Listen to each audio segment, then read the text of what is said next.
दिनै गासिबो हानजानि माने खुगायाव हा पाट्टा होगोनानो मेन माने बिथांमोननि एजेन्डा दा बेखौथ' रायजोआ बिबेचना खालामगोन दा खोथाया जाहैबाय दुलाराय बर' फरायसा आफादा स्पष्ट जे जि मोनसे पलिटिकेल दा मोनसे काउन्टार आरो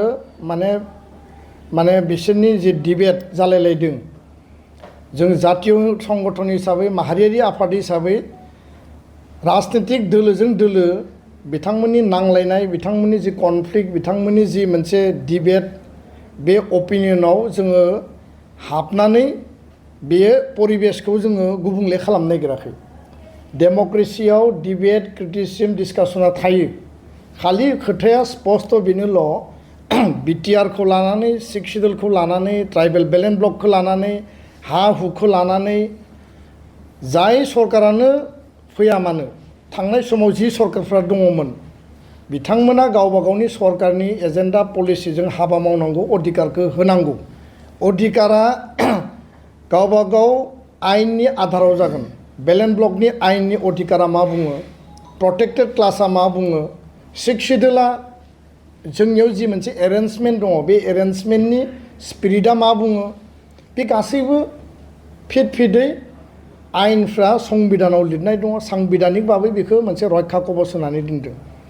बर'आ ट्राइबेला बेयाव अधिकार मोनगोन नान बर'नि अधिकारखौबो बेयाव दोननाय जादों मोनबा अपेन सिट मोनबा माने जेनेरेल सिट दोननाय जादों आरो बाखि अधिकारफ्राबो बेयाव दङ बेखायनो बे खोथाफोरखौ बुंनानै कनफ्लिक्ट खालामनायनि खोथा गैया खोथाया जाहैबाय स्पष्ट जे कुनु कारनाव जोंनि जि अस्तित्व जोंनि जि थामोनथा जोंनि जि रैखाथि बेयाव जाहाथे रावबो जाहाथे हार्ड खालामनानै पलिटिकेल कार्ड बाहायनानै जाहाथे इलेक्शन केम्पेनखौ खालामा डेभेलपमेन्टनि एजेन्डा लांनो हायो गुटे इन्डियायावनो सोलियो आसामावबो सोलियो माखासे आसनि स्किमनि एजेन्डाखौ लानानै बुंनो हायो जोंहा बुंनो गोनां जेबो गैया किन्तु बे जे माने गुबै जि मोनसे अस्तित्व जि भिटि जि बिथा बेखौ लानानै जाहाथे रावबो पलिटिकेलि जाहाथे गेम खालामनानै बेयाव माने पलाराइजेसननि जाहाथे पलिटिक्सखौ खालामलाया बे खोथाखौ जों स्पष्टयै बुंदों आरो बे नीति आरो आधारावनो जों थागोन मोनफ्रोमबो राजनीतिक दला राजनीतिक व्यक्तिया बिसोरनि एटाक काउन्टार एटाक बिसोरनि डिबेट आरो बिसोरनि जि अपिनियन बेयाव एबसुआ सानफ्रोमबो अपिनियन होबाय थानांगौ एबसुआ सानफ्रोमबो माने पार्टिसिपेट खालामनांगौ बेबायदि नङा खारन एबसुआ इलेक्शन गेलेयाखै एबसुआ पलिटिकेल पार्टि नङा रायजो राजानि लुबैनाय हास्थायनायखौबो एसे जोङो रेसपन्ड खालामदों किन्तु जों बयबो बिबेचनाबो खालामनांगोन राजनीतिक दलफोरनि बे नांलाय खमलायाव जों हाबनानै जों मानो गेब्लेनो किन्तु जोंनि जातीय स्वार्थ जातीय अस्तित्व सिक्स शिड्युल बेलेन्स ब्लक हा हु बेनि जुदि रैखाथिनि जुदि थ्रेट फैदोंबा बेयाव जोङो बिबान लागोन बेनिफ्राय जों कुनु कारनाव दोरोदा दा बेखायनो बबेयाव एबसुआ अपिनियन होनांगौ स्टेटमेन्ट होनांगौ कमेन्ट होनांगौ बबेयाव होनाङा